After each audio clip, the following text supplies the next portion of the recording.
You're watching Story Scroll. Real stories, raw emotions, and endings you'll never forget. Let's scroll into today's tale. I, 32M, thought my marriage was solid.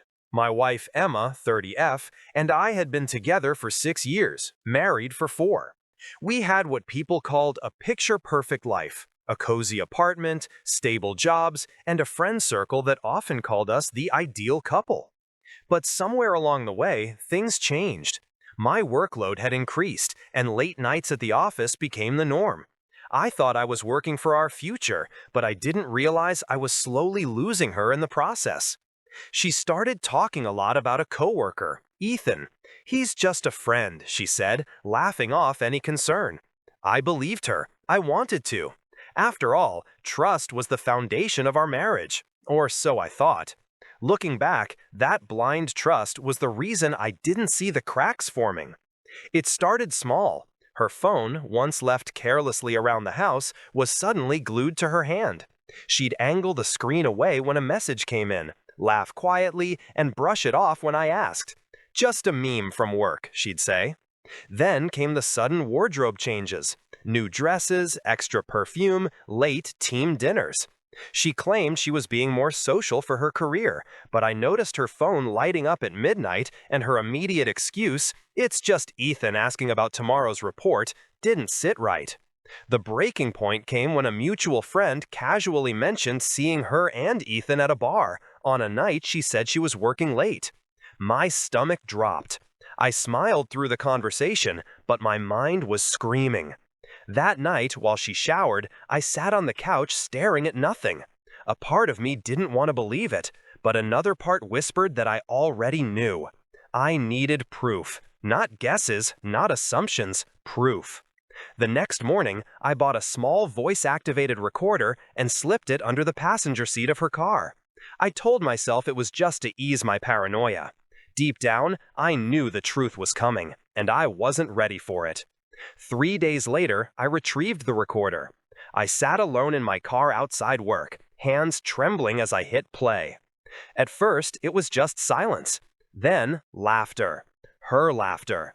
Then, Ethan's voice, unmistakable. "Your husband still doesn't suspect anything?" "He's too busy to notice. Honestly, it's sad." My chest tightened.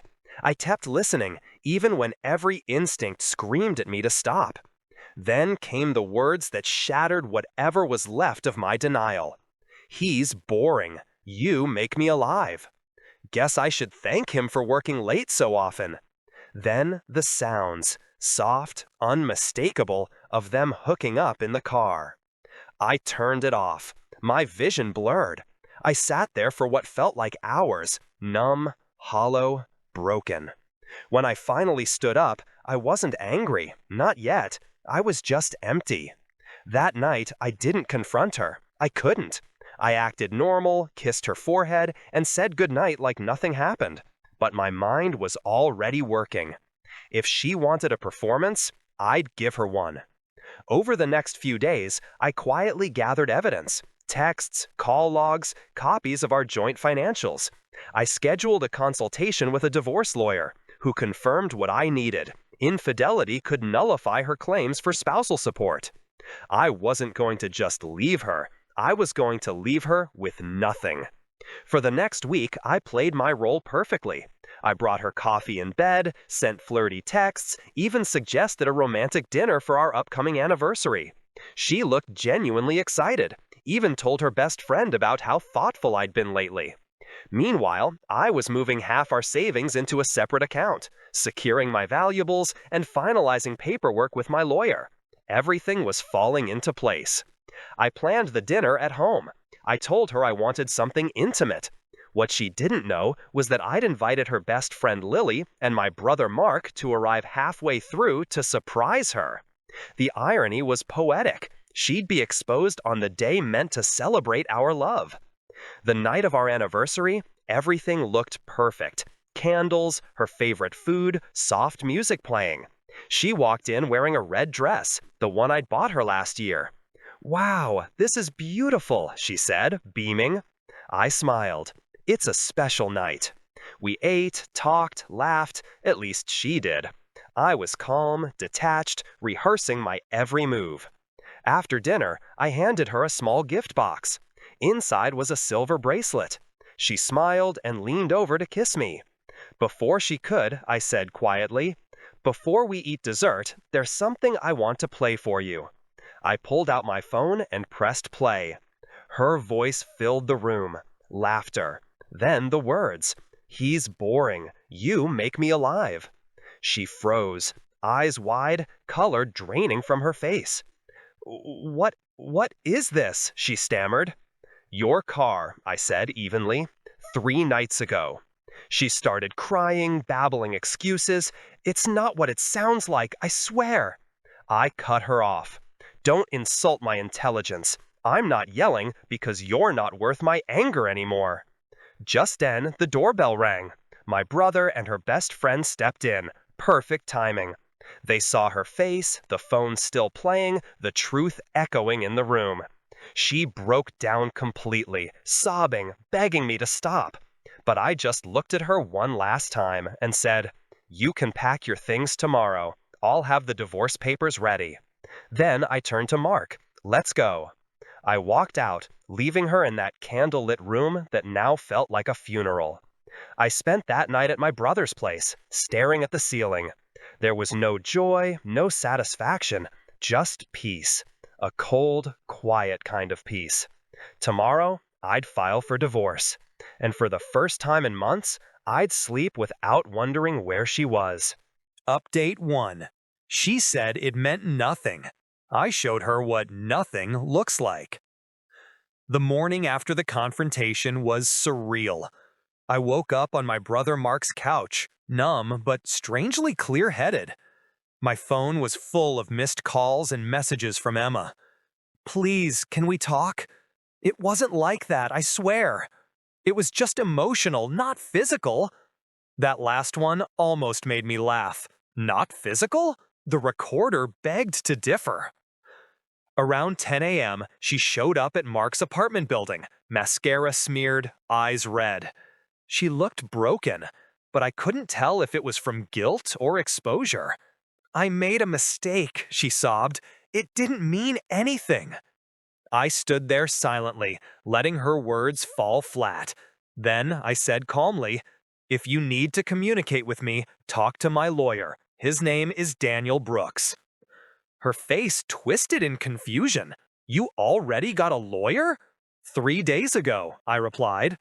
That ended the conversation. She broke down again as I turned away and closed the door. Within hours, the news spread through our friend circle. Some didn't believe it. Emma would never, until I confirmed it.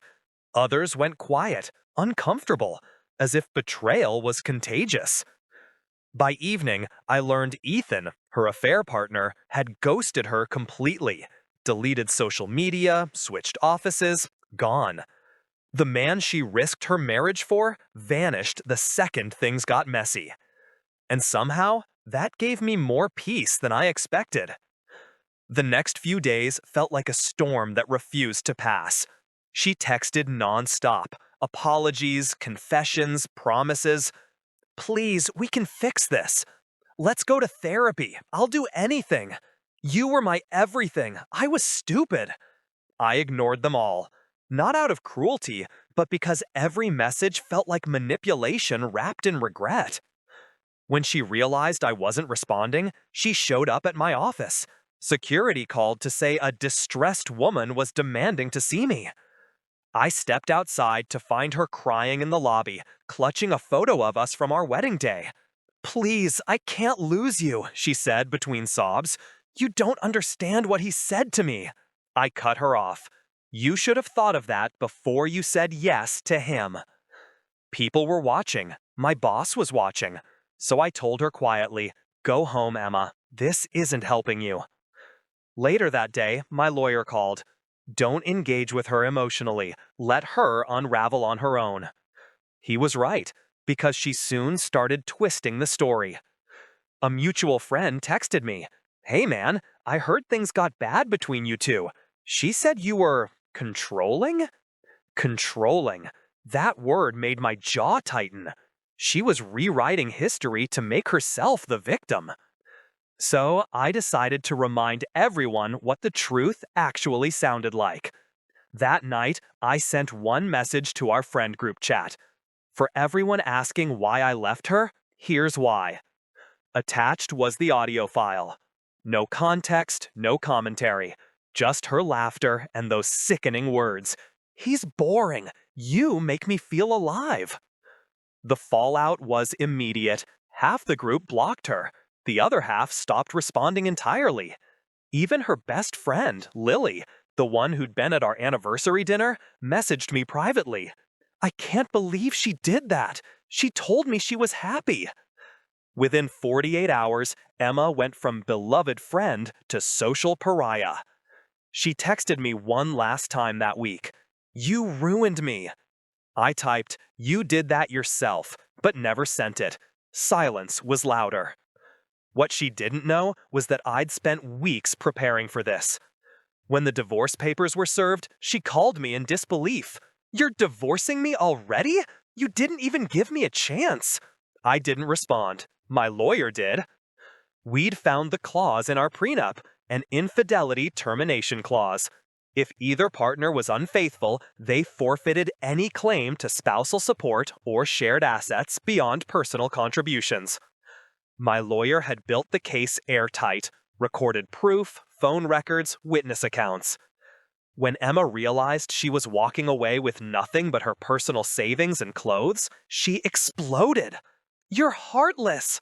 I made a mistake and you're destroying me over it. I just said, no, I'm just finishing what you started. It wasn't revenge. It was consequence. The divorce process went fast because the evidence was irrefutable. Within a month, everything was filed. She moved back in with her parents after failing to afford rent on her own. Mutual acquaintances said she'd been crying daily, struggling to find stability. Meanwhile, life kept moving for me. My boss, who'd seen the lobby meltdown, privately told me he admired my composure. 2 weeks later, I was promoted to a project lead position I'd been eyeing for months. I started sleeping better. The silence of my apartment was strange at first, but peaceful. No late-night phone vibrations, no guilt, no tension. Sometimes I'd scroll through old pictures of us, not to reminisce, but to remind myself how blind I'd been. Ethan, the man she threw it all away for, had reportedly transferred to another city office. He didn't want the drama following him, a mutual coworker said. I couldn't help but smirk. She'd gambled her marriage for a man who couldn't even stand beside her when things got real. I didn't destroy her. She destroyed herself. I just handed her the mirror. I thought it was over, until a month later, someone sent me a screenshot from Facebook. It was Emma's post. Some people pretend to be perfect, but they ruin lives behind closed doors. I hope karma finds them. Comments were full of sympathy from strangers who didn't know the truth. I ignored it, until I saw a few mutuals commenting, "So sorry you're going through this." That's when I decided one final reminder wouldn't hurt.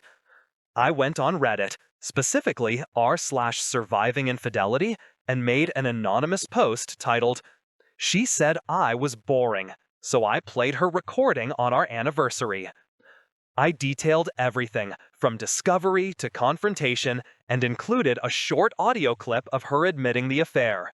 No names, no identifiers, just the truth. Within hours, the post exploded. Thousands of upvotes, hundreds of comments. People called me the calm executioner. Others said, this is how you handle betrayal, with silence and receipts. For once, strangers on the internet were on my side. Not because I wanted revenge, but because I didn't let the betrayal define me. A few days later, one of her friends messaged me privately. She saw the post. She knows it's about her. She's furious. I replied with 4 words. Mercy isn't my debt. Then block them. I didn't post again after that. The satisfaction wasn't in her pain. It was in my peace. She was learning what I'd learned months ago. Mercy isn't something you beg for after burning it. It's something you never lose in the first place. Final update. She heard the recording. Now I'm writing my own song. 6 months. That's how long it's been since the night I pressed play and watched the truth unravel in candlelight. The divorce is finalized. My name is mine again. My peace, too. I moved into a smaller apartment closer to the lake. Nothing fancy, but it feels like mine. There's no tension in the walls, no silence heavy with suspicion. Just quiet mornings, black coffee, and sunlight spilling through half-open blinds. For the first few weeks after everything ended, I thought revenge would satisfy me. It did, briefly. But peace? Peace is a different kind of addiction. I started therapy on my lawyer's suggestion. Best decision I ever made. It wasn't just about processing betrayal. It was about understanding why I ignored the red flags, why I thought love meant endurance instead of respect. I also picked up my guitar again, the one that had gathered dust during my marriage. It felt strange at first, like reconnecting with a part of myself I'd abandoned. But soon, the chords came easier, the songs less bitter. Running helped too. Long, quiet jogs through the park before sunrise. My therapist called it reclaiming space. I call it breathing again. Emma reached out once, not in person, but through a handwritten letter. It was long, apologetic, remorseful, maybe genuine. She wrote that she was attending counseling, working retail, and trying to rebuild a version of herself that isn't built on lies. I didn't respond, not because I hated her, but because I didn't need to. Some chapters don't need sequels. Some apologies are better read, not replied to. Peace feels better than revenge ever did. It happened on a random Thursday afternoon. I was grabbing coffee near work, scrolling through emails, when I heard someone say my name softly. Ryan? I turned, and there she was. Emma. For a second, I didn't recognize her. She looked smaller, not in a physical sense, but in presence. The glow she used to carry, that air of effortless charm, it was gone. Her hair was shorter, her makeup simple. There was no defiance in her eyes, only tired honesty. I didn't think I'd see you here, she said. Hey, I replied. That was all. No bitterness, no warmth, just calm. She fidgeted with her coffee cup. You look good. Happier.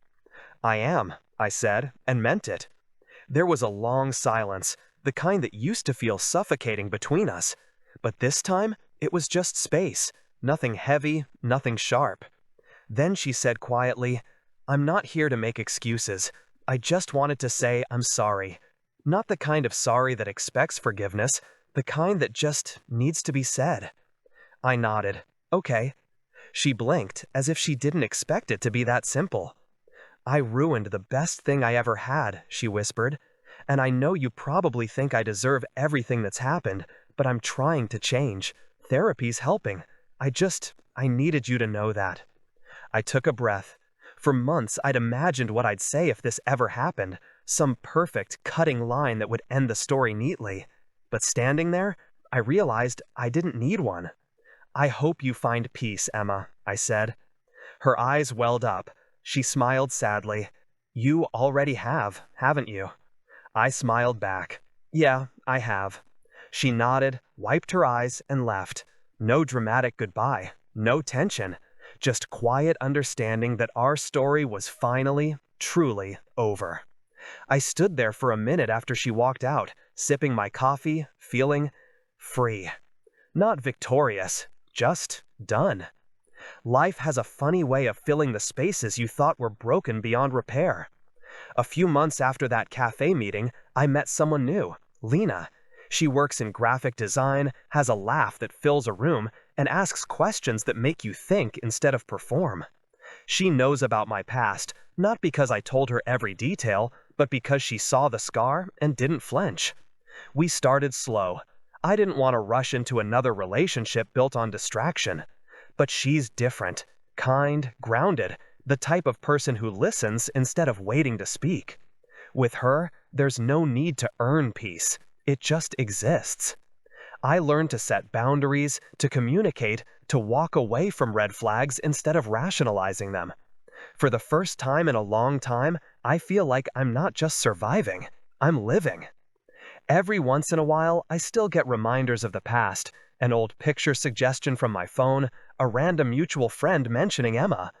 But instead of anger, I just feel distance, like remembering a movie you used to love but can't relate to anymore. Therapy helped me understand something powerful. Revenge feels good for a moment, growth feels good forever. And forgiveness? It's not for them, it's for you. I don't forgive what she did, but I've forgiven myself for staying too long in a love that stopped being safe. Last week, I found the old recording again while clearing my files. I hovered over it for a second, then deleted it. No hesitation. That chapter's gone. As I sit here writing this, guitar leaning against the wall, Lena humming softly in the kitchen, I realize I'm exactly where I'm supposed to be. I used to think revenge would make me feel powerful, but walking away, that's the real power. She heard a recording once. Now, I'm writing my own new song. Thank you, Reddit, for listening when I was drowning in betrayal. This will be my final update. I'm not posting to prove anything anymore, because I'm finally and completely free. Thanks for watching Story Scroll. Hit that bell and stay tuned for the next story that will move your heart.